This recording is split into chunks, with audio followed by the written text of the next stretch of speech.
করেছে দানব। দেবতাদের অন্তঃপুর জুড়ে দাপিয়ে বেড়াচ্ছে মহিষাসুর।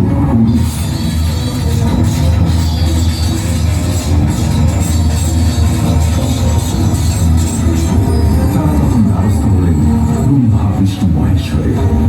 তাদের মুখে মহিষাসুরের স্পর্ধার কাহিনী শুনে ক্রুদ্ধ ত্রিমূর্তির মুখ থেকে অপরূপ তেজ নির্গত হতে লাগল।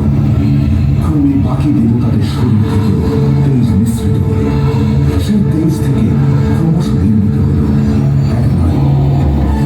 এইভাবে মহারণের জন্য তৈরি হলেন মহিষাসুর।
মহিষাসুরের রণকৌশলে টিকতে না পেরে মহামায়া দেবী মহাকালীকে স্মরণ করল।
স্বর্গ ও মর্তের ঐশ্বর্য অলঙ্কার, যা আমি দেবরাজ ইন্দ্রীয় দেবতাদের যুদ্ধে পরাজিত করে লাভ করেছি।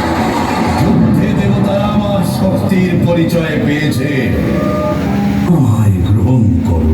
ওহে দানব, আমার দ্বারাই এই বিশ্ব সৃষ্টি, আমি তার পরমা মূর্খ, তুমি নির্বোধ, তাই আমার ধারণা।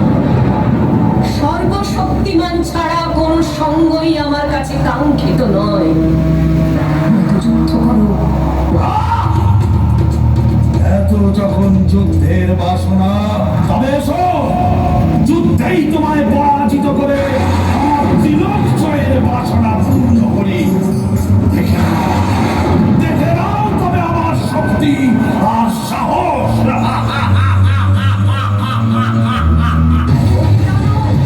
অনেক গর্ব করেছ, এবার আসল সময় এসেছে। তোমার অন্তিম সময় আগত। দেবতাদের ভয় ঘোচাতে আর স্বর্গে শান্তি ফেরাতে তোমার বিনাশ হবে। তৈরি হও।